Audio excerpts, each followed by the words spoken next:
Now then, boys and girls, Mark Holmes at Shimano Isolate baits. Well, this is not either a chemistry lesson or history lesson, but I've got to kind of brush a little bit about the history of the idea and ideology around the bait range.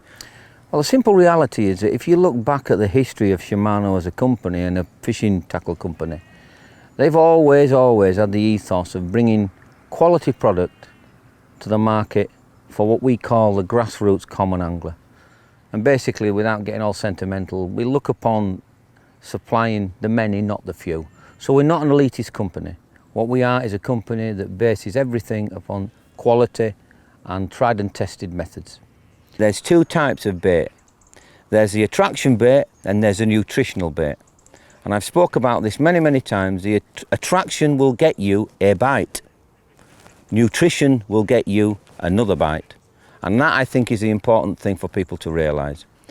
When we put together a bait, we had in mind to make it one of both. So that the TX1 range, which has been tremendously received all over Europe, is ultimately a bait where we've worked very high on the ingredients from an attraction point of view. When Shimano looked at it, they needed something that would cater for the guy who would be going to a day ticket water where he had to travel large distances and he maybe only fish it 3 or 4 times, or the vacation angler who would fish waters maybe once a year. And then of course you would also look the other side of the story, which was a guy wanted to put mass amounts of bait in, large amounts of baits in, large amount of tractions on some of the inland seas that are in Europe, such as in Holland and Belgium and certain parts of Eastern Europe now, in Croatia and Slovakia and Slovenia, where you need large quantities. So what we looked at there is we looked at producing 100% attraction. And that's what you've got with the TX1 range. And the simple way of understanding that is that the products are high visual, which is what you need to stop fishing their tracks, and more importantly, they're high attraction.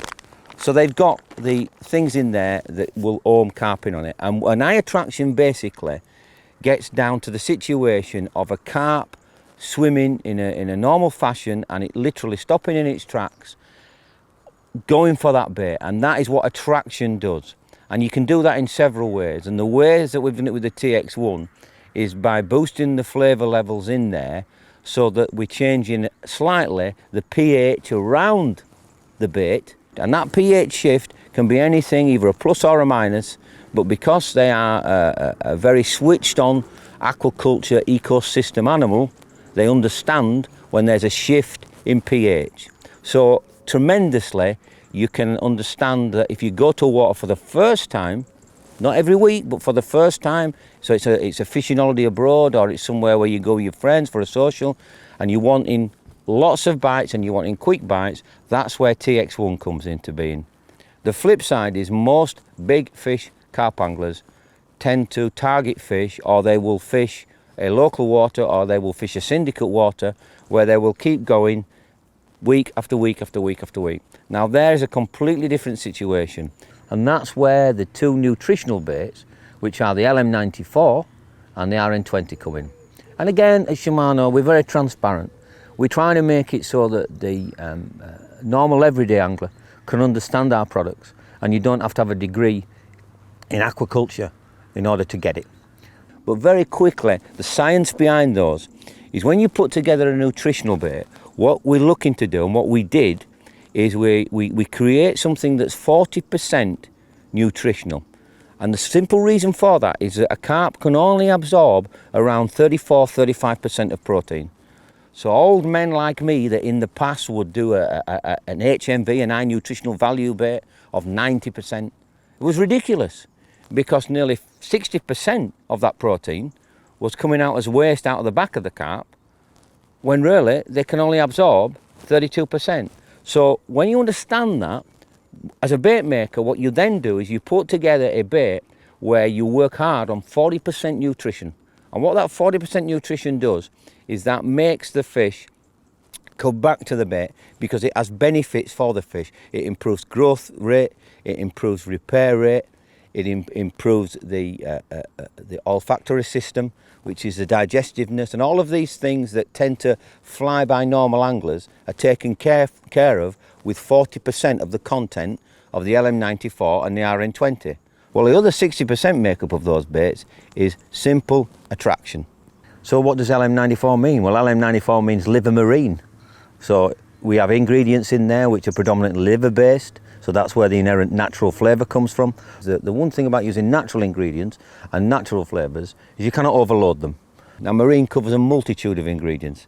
So we've got the krill in there, we've got the tuna in there, we've got the shrimp in there. So basically you've got crustaceans and you've got aquaculture animals in there that come from the sea.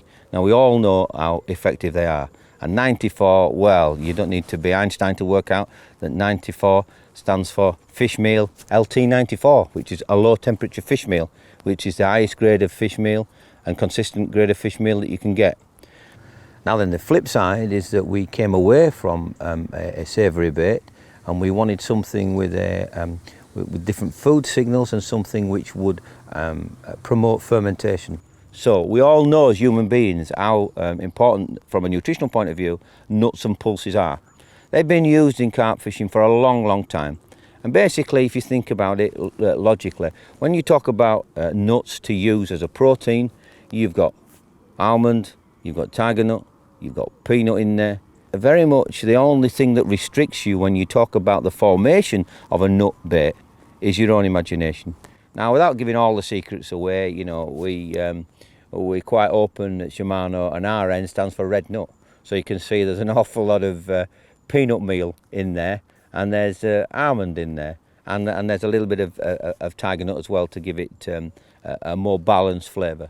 So we've worked hard on the nut side in getting what we think is a completely different bait to the LM94. And I like the fact that we have the RN20 in there, because one thing that nut baits do, and please forgive me for being too technical here, nut baits can promote fermentation. And anybody who's read my ramblings over the years know how important fermentation is. So let's look specifically now at the baits. We also have a dedicated liquid range. And one thing about liquids is you want to make sure that you don't taint your fingers with liquids. So a little pair of plastic gloves. Looks a bit surgical, but trust me, I'm a doctor. But this is an instance where we have a liquid range for the TX1, and we also have a liquid range for the LM94 and the RN20. But what they actually do is they allow you to keep your baits in a liquid form. And I always do this, so that when Holmesy talks about liquid attraction, it's in conjunction with a bait. So you can clearly see there, that's the LM94, that the liquid's in there. And one of the reasons why I do this is that what you've got to try and think of is that you're looking for solubility as well. What it means is that when it goes into the pond, when it goes into the lake, when it goes into the canal or wherever you're fishing, you want it to start leaking attraction immediately. If your baits are too hard boiled, then what you will find is that the leakage is less. So imagine a meter. If you have a leakage that goes from the bottom to 1 metre, then you will pull fish in from all over. If you have a leakage rate that's literally from the bottom to a third of a metre, then there's going to be 2/3 of the water column where fish aren't going to come across it. So that's the basic science of it. To summarise, the total range that we've got, we think, is giving everybody out there something for their own fishing. Whether you're the day angler who goes with the family and is just looking for run after run after run, or whether you're the hardcore carp angler who wants to sit it out for a big carp on a large water, we've got all the bases covered. I hope that you can see that the development is well and truly down the road, and more importantly, we're here to make sure that we bring to the masses bait that will help you catch more carp.